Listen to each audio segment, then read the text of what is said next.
With Super Smash Bros. Ultimate selling over 30 million copies, it's only a matter of time before Nintendo starts churning out a sequel, regardless of whether or not Sakurai wants to work on it. However, some people are critical or even hostile towards the possibility of a sequel. This is because obtaining all the third-party characters needed to make Ultimate's roster so big was a monumental task that likely won't be replicated, meaning it's very likely that the next Smash game will have a smaller character roster than Ultimate. While many people believe that this is a bad thing, I actually think a smaller roster would be beneficial for the next game. I have 3 major reasons as to why I think this is, and I'll be listing them all from, in my opinion, least to most important. Anyways, let's get started. Han prøver. Nei! Nei! Oi. Det er kraftig reaksjon fra Dupe.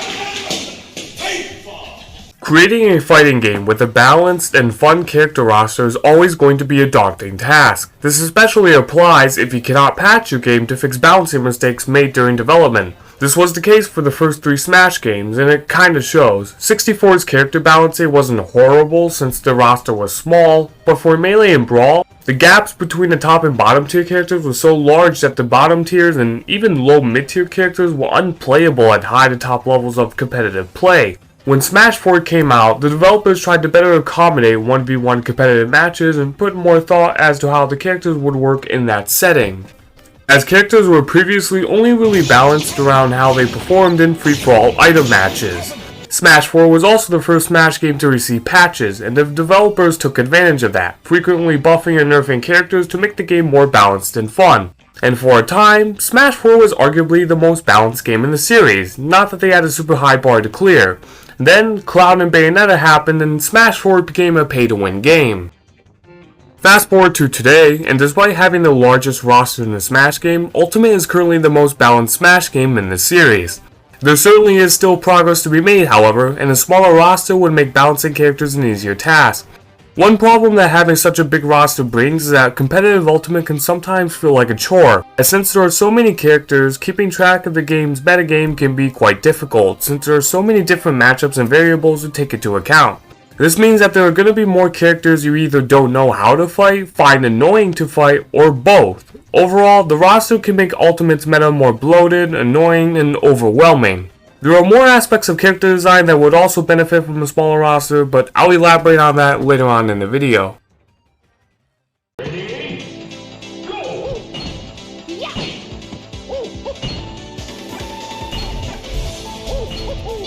The main sacrifice that comes with a large roster is time, since time that could otherwise be used for other aspects of your game has to go into making more characters. One of those aspects are extra modes. Primarily, single-player content that serves the purpose of giving you something else to do rather than just regular fights in order to increase variety within the gameplay. Brawl is the king of all Smash games in this regard. You have Subspace, the first proper story mode in the franchise with a bunch of cutscenes and hours of gameplay. Then you have Break the Targets, Home Run Contests, Multi-Man Brawl, Boss Battles, Classic Mode, All-Star Mode, Event Matches, Trophies, Stickers, Trophy Coin Minigame, Stage Builder, Challenges, and more. All modes and features I just mentioned Brawl either introduced or carried from past games. In fact, Brawl had so much content that the game had to use a dual-layer disc as it was too big to fit on a regular Wii disc. Melee was also no slouch when it comes to single-player content, introducing some of the modes mentioned beforehand and having things such as the best break the targets, a neat little adventure mode named as such, and race to the finish. It's quite impressive how much content Melee has, especially with how old it is and its short 13-month development cycle. Ultimate doesn't really hold up on this front. There's World of Light, which is basically event matches with a world map, and Spirits, a mechanic that modifies character and stage conditions to spice up gameplay. After that, single-player content mostly just consists of a few modes that appeared in past Smash games, and Squad Strike, which is kinda cool I guess. Ultimate is just kinda lacking in single-player content in comparison to Melee and Brawl, although it still holds up better than Smash 4 or Wii U in this regard.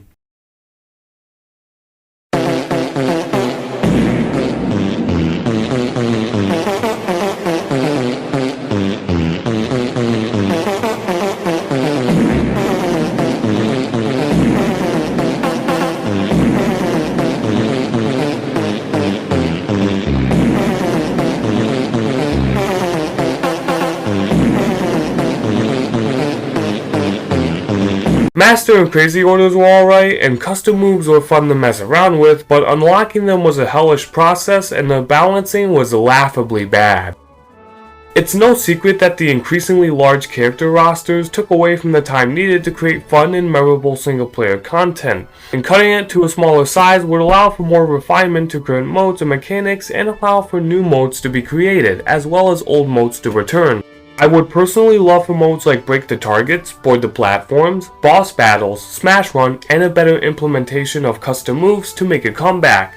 Character unique stages for Board the Platforms and Break the Targets would also be more doable for a smaller roster, although it would still be quite time consuming. In short, less characters would mean higher quality single player modes and more of them. With that out of the way, I still have one more reason to go over, and this reason pertains to the core appeal of Smash and why I fell in love with this series all those years ago.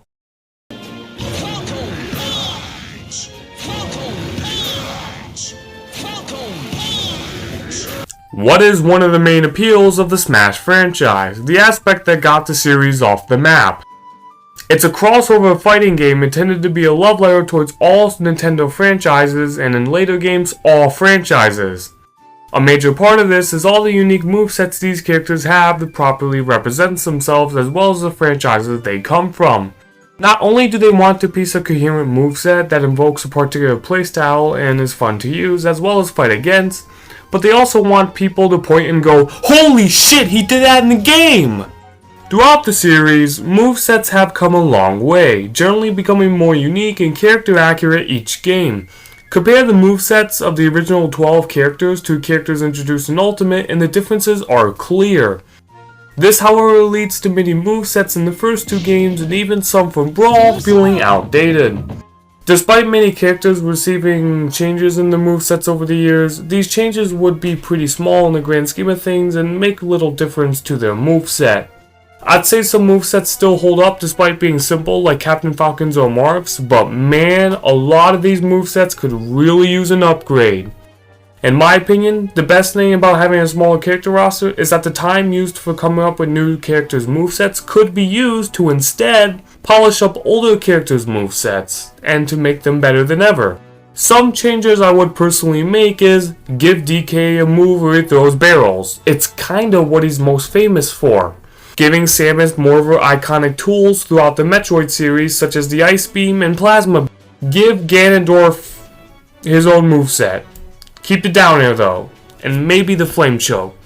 Point is, existing movesets could be changed to have characters more closely resemble modern fighters and to more accurately represent the games they come from. Smash 6 should serve to be a reboot of sorts for the franchise, focusing on refining and improving already existing elements from past Smash games.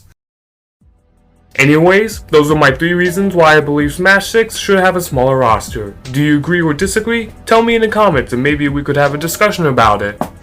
Would you guys like to see me talk more about a potential Smash 6 in the future? Any sort of feedback, positive or negative, would be much appreciated. Anyways, Demolition Boy 64, out.